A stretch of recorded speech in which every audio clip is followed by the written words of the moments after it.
Udah. Assalamualaikum warahmatullahi wabarakatuh. Setelah viralnya video penghentian operasionalnya PO Kencana yang menimbulkan banyak sekali argumen-argumen gak jelas ya. Argumen-argumen gak jelas, pakar-pakar dadakan dan lain sebagainya. Tapi gue rasa ya nggak jadi masalah sih. Sekali-sekali ngasih para hater bahan, ya gitu. Biar mereka itu dapat bahan gitu. Karena selama ini mereka nggak dapat bahan. Komentarnya gitu, ngomong. Hah? Komentarnya apa tuh? Ya gini loh, orang kalau bodoh kan bebas, ya kan? Orang kalau jahat juga bebas.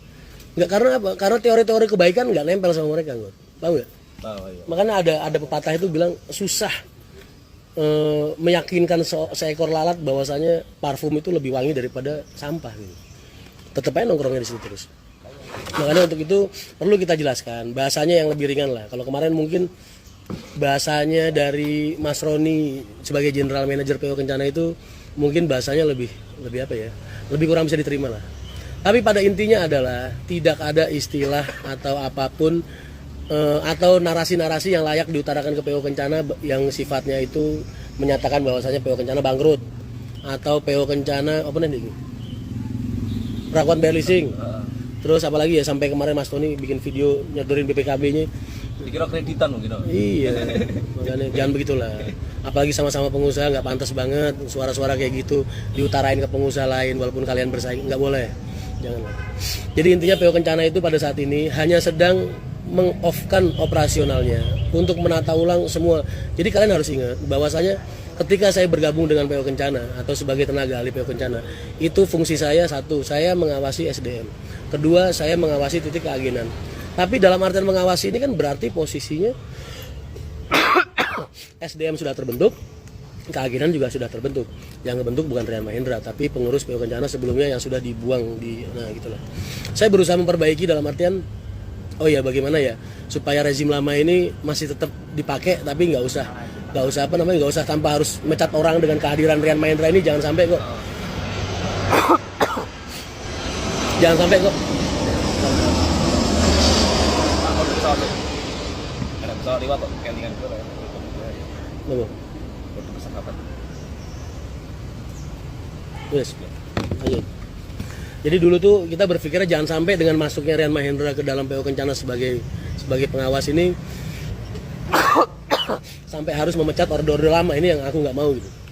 Kita coba untuk membina, coba untuk mendidik, tapi ternyata memang buat PO Kencana kok nggak terlalu banyak ada perubahan signifikan. Maksudnya nggak ada perubahan signifikan dengan hal itu. Maka mereka memutuskan untuk membongkar ulang semua pondasinya.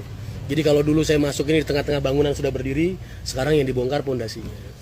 Nah, cuman karena kita sendiri juga sekarang sudah sibuk dengan MTI kita, jadi dulu tuh begini loh mas sejarahnya. Saya tuh waktu saya lagi pengen bikin MTI, ngajuin proyek MTI dan memproses semua proyek tentang MTI, semua hal tentang proyek MTI. MTI itu Mahendra Transport Indonesia. Saya bilang sama beliau Mas Tony, ownernya Kencana, Mas, saya lagi ada proyek loh mas, bikin perusahaan sendiri. Nggak apa-apa Mas Rian, yang penting Mas Rian bantuin PO Kencana sebisanya. Oh ya sudah mas, saya bantu. Ya kan, itu posisi pada saat itu bis 4 unit sudah terjual, ya kan Dek?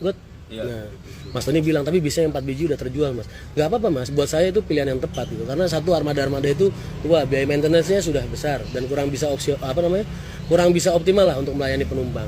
Dan posisinya pada saat itu kan sebelum Lebaran. Kalau dia jualannya setelah Lebaran tambah susah lagi, ntar malah tambah nggak ada yang beli. Jadi jual aja nggak jadi masalah. Akhirnya dijual, jalanlah Kencana 2 unit seperti yang kalian lihat selama ini, double decker.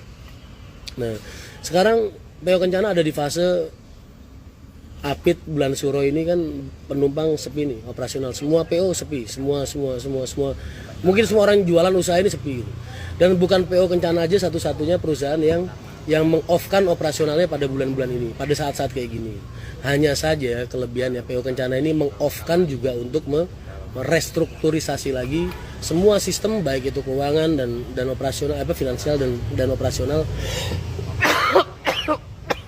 dari nol lagi, dari bawah lagi. Jadi itu klarifikasi dari saya. Mungkin itu bahasa yang lebih mudah untuk kalian terima ya dibandingin bahasanya General Manager kemarin kan. Nah, gitu. Ya jadi janganlah ada narasi-narasi Kencana bangkrut dan lain sebagainya. Ngapain dia bangkrut?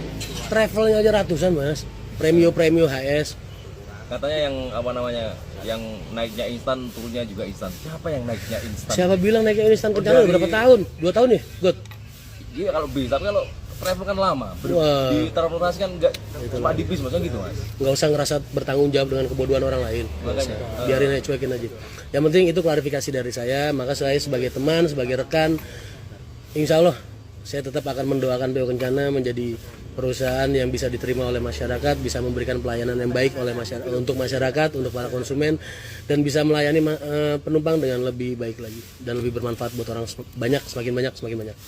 Oke, gua nggak bisa lama-lama God, karena gua kan sekarang udah nyambi kerja jadi calo di MTI ya kan.